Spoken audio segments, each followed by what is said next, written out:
প্রশান্তি আছে কোরআনের কাছে, প্রশান্তি আছে নবীর সুন্নায়, প্রশান্তি আছে আল্লাহর জন্য সেজদায়, তার আল্লাহর জন্য আল্লাহকে স্মরণ করে আপনি কাঁদবেন, প্রশান্তি পাবেন। আল্লাহর জন্য কিছু কাজ করবেন, তার দিনের কোনো খেদমত করবেন, প্রশান্তি পাবেন। আল্লাহর কোরআনের 10টা আয়াত মুখস্থ করেন, মনে এমন শান্তি আসবে যেটা আপনি কোথাও পাবেন না।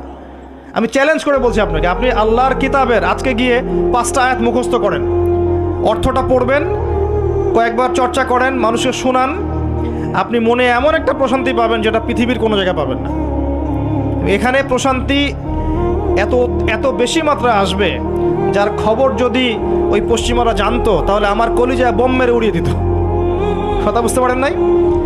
আল্লাহর পথে চললে যে প্রশান্তিটা পাওয়া যায়, এর খবর যদি ইসলামের শত্রুরা জানতো তাহলে মুসলিমদের কলিজায় পারমাণবিক বোমা মারত। তারা জানে না কি প্রশান্তি এখানে পাওয়া যায়। আপনি যে প্রশান্তির জন্য এখানে যাচ্ছেন এটা ওখানে নাই। কোরআনের কাছে আছে, সেজদায় আছে, নামাজে আছে, তাহাজ্জুদে আছে, আল্লাহর জিকিরে আছে। আর নেককার স্ত্রীর কাছে আপনি প্রশান্তি পাবেন। এটা আল্লাহ আপনাকে গিফট দিয়েছেন। আদম আলাইহিস সালামকে আল্লাহ পাক দিয়েছেন না? তার একাকী বোধ হচ্ছিল জান্নাতে, আল্লাহ পাক সঙ্গিনী সৃষ্টি করেছেন। এখানে আপনি প্রশান্তি পাবেন, বাকিগুলো প্রশান্তির উৎস নয়।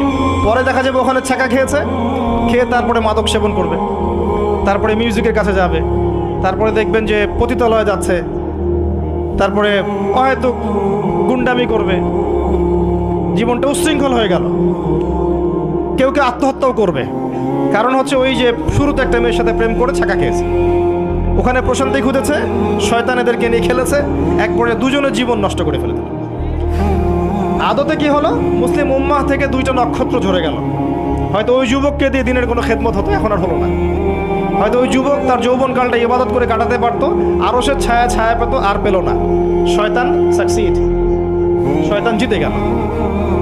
এই হচ্ছে বাস্তবতা। বাস্তবতা বোঝেন, আল্লাহর কাছে ফিরে আসেন। আল্লাহ আপনার অপেক্ষা করছেন, আসবেন না আল্লাহর কাছে? এটাই হোক আল্লাহর